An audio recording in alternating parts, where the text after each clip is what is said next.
Normally, if you're looking for a mid-size electric SUV, most likely you would end up buying a Model Y. But thing is, now there's a Chinese car, it's cheaper, it is similarly sized, it even has the similar look. But which one should you consider? The Tesla or this, the XPeng G6? Before we begin, I know what you're thinking, because this is an SUV and because of its shape. Don't worry, because this car does have a rear wiper, so that's all good.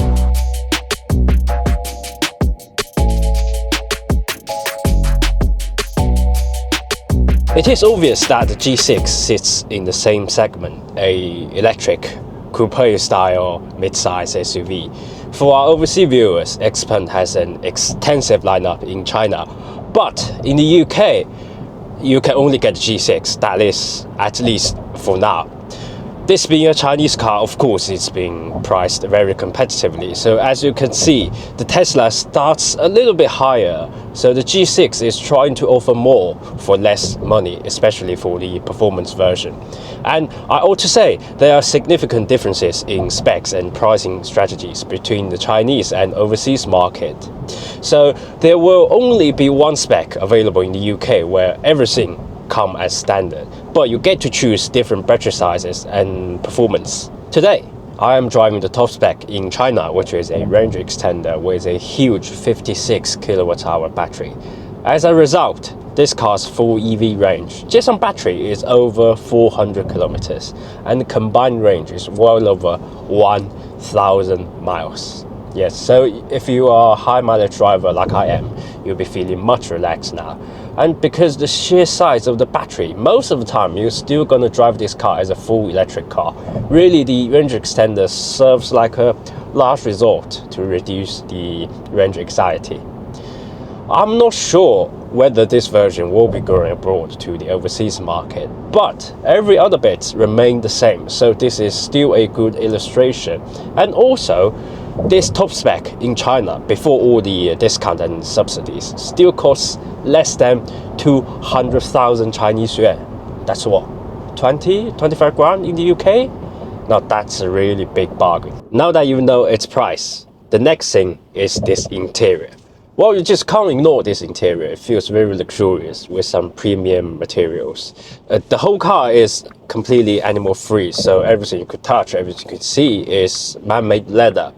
But it really does give very good occasions. My suggestion is, if you're buying this car, just try to get the white color interior. It really lifts up the mood and make the car visually even wider. Probably it's quite difficult to showcase in the video, but once you sit inside, the cabin, the surrounding feels surprisingly premium. Well, after all, this is still the most expensive Chinese car I've driven so far. One small problem with this interior is the layout. This button-free interior works fine in China, I get it, but this could be a deal breaker for our overseas buyers. In my mind, every car should have at least 5 physical controls. Defrost for both windows, hazard warning lights, manual button for the infotainment system, and probably one rotary knob for the media control. But back to the screen itself, the quality of the screen is rather good. It's over 15 inches. It's 2.5K display, and being a Chinese car, it's very responsive with loads of functions. Except one missing, it's the CarPlay. Yes, connectivity is rather weird in China because I've got no choice. I was forced to use the inbuilt infotainment system for reasons I don't really know. But yeah, once this car goes overseas, you will have wireless CarPlay as standard, so no worries. It's only, yeah, in China it's a bit weird. Another detail is the ergonomics. Finally, I now have some proper support when operating the screen, like so. This is especially handy whilst driving. Another thing is the seating position. Because this is a proper SUV, the high-up seating position caused by the thickness of the battery underneath is largely compromised. Actually now, this car enables me to see much more far ahead, which is exactly what you're looking for when buying an SUV. So this is perhaps why most electric cars sold are SUVs. They just feel more natural in many ways. Because this car has the same exact wheelbase as the Model Y, which means the cabin space is absolutely massive, especially here at the rear. It is generous back here, so you could carry 3 adults at any time. And the shape of the roof means the headroom, as you can see, is largely improved. The seat itself is adjustable and heated, but one slight problem I find out for someone sitting here is that this armrest tilts back with the seat, so this is a bit awkward. And also, you probably have noticed this car doesn't have a physical sunblinder. I mean, the glass itself is sunproof, but not heat-proof, so you might not get tan sitting here, but you will definitely feel the heat going into the cabin. Here at the back, the boot size is remarkable. As you can see, it is over 600 liters with some underneath storage, probably for your charging cables. I mean, you just look at it, straight away you could tell this is bigger than the Model Y. And this being a range extender, so it doesn't have a front, which is understandable on this car, but the full electric ones don't have one either. Now that's a bit disappointing, really.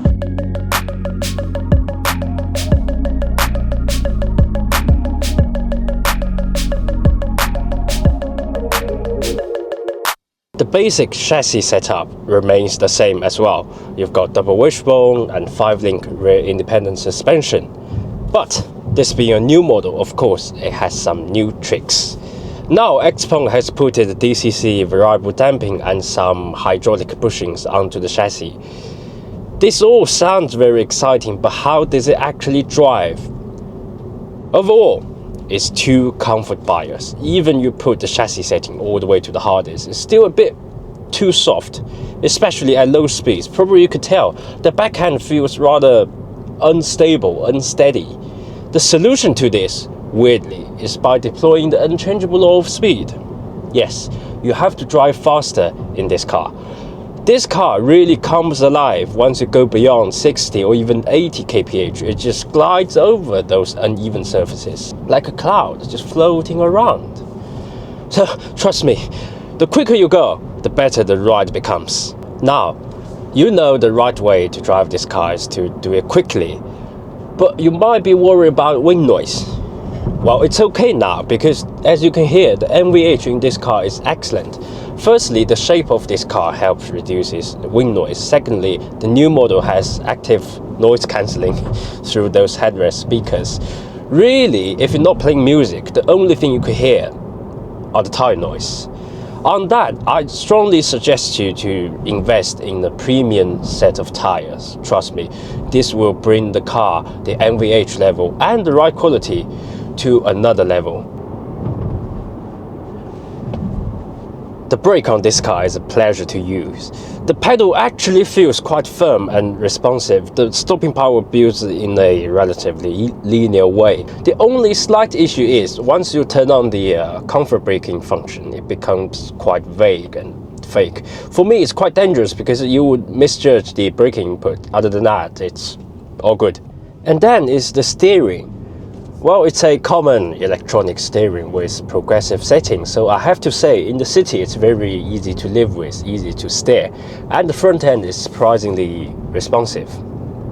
But that said, the feedback, well, just like most modern electric cars, it has no feedback at all. Well, you're feeling rather disconnected to the front wheels, and you cannot sense the road surface through it. The other thing is the steering itself. Unlike the brake pedal, which is firm and steady, the steering is very light. Watch this, I can steer this car with only one finger. But you could solve this by putting the car into sport mode, or you manually adjust the power steering into heavy mode. Then it's okay, a bit. From the first moment I saw you, I knew I had to make you mine. So clearly they put effort onto the chassis, but what about the look? This being the latest model, it has a newly designed full-width light bar as daytime running light. You might be confused here. If you see the logo is integrated into the light bar, then it's a pre-26 old model. But the actual headlight unit is separated down here. At the side, the wheels first. They are standard on 18-inch here in China, but this 20-inch one is what you will get standard in the UK. Further back, brand new frameless door mirrors, which is first time I've seen one of these. Frameless doors, but with double glazed glass, unlike some other hot hatch. At the side, you can also see this two-layer roofline, which makes the car visually lower and more sporty. But actually, as we can see earlier, the roofline is here, so it gives more space. Further back, instead of a more rounded back end, it has a new ducktail spoiler, which makes the car more elegant, I would say. And more importantly, the rear wiper. I have to say, I never really liked the old model, particularly from this angle, because it was too rounded, more or less like a mooncake, whereas the new design language is much more simpler. The front end is more neat, the back end is more sporty, more elegant. So overall, I think it does work. This revised model does look much better. Whoa, so as you can see, the acceleration is quite impressive. Well, even on the standard version, which I think is more suitable for rear-wheel driving, it's pretty quick as well. And this range extender, despite being a little bit heavier, it could still do 0 to 100 kph in around 6.5 seconds. 6.5 seconds for a family SUV. So it means when you put your foot down, it's quite good fun, sometimes quite scary considering its size. There's no denying that the car is powerful enough. But in reality, most of the time you're gonna stuck in the traffic, which is pretty common for a city that has over 26 million people. So now I'm gonna slow down, sit back, relax, let the car drive itself using XNGP. This car is capable of fully autonomous driving in pretty much all conditions. And I'm gonna share with you that something that does go very quick all the time is the charging speed. You see, the G6 is built on 800-volt architecture across the range, so even the range extender I'm driving now is capable of 5C rapid charging, which means you could get 10% to 80% charge in just 12 minutes. Or I should put it this way, in just 10 minutes you could harvest over 300 kilometers of range on this car. You could get more on fully electric ones. Hello. You join me in one of XPeng's official charging stations, and what you're looking at right now is not just a charger. It's not that simple. It's where the problem actually is. You see, you probably have realized through my videos that charging experience in China is very convenient, very cheap, but that's not the case in the UK. Well, in my case, I have access to 3 ultra-fast charging station within 10 minutes of where I live in China. But in the UK, I'll be lucky if I could find a 150 kilowatt charger that actually works. So in my mind, in the coming 3 to 5 years still, the charging infrastructure will still be the limiting factor of the overall using charging experience. You could say that this vehicle is entirely designed for future in the UK. And at this point, you might be curious, what's the real-world range of this car? Well, as you can see, I've drove this car quite a lot really, but solely on electricity. I didn't have the chance to fire up the engine to top up the energy.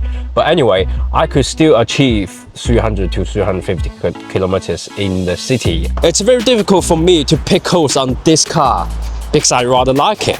But still, I would say it does need a sunblinder and more physical controls for overseas buyers. And I would say they're being too cautious on dynamic tuning. I believe this chassis setup has much more potential to give. Despite those tiny flaws, this car is still the cheapest 800-volt car you could get in the UK. To me, this car has been carefully designed and been very nicely put together, and I believe this will become a serious competitor to the Model Y. I know XPeng is still new to the global market and everything will take time, but the arrival of this car shows that Chinese cars are no longer just cheaper alternatives. As usual, if you enjoyed this video, please like and subscribe. You're watching Carmen. I'll see you soon. Take care.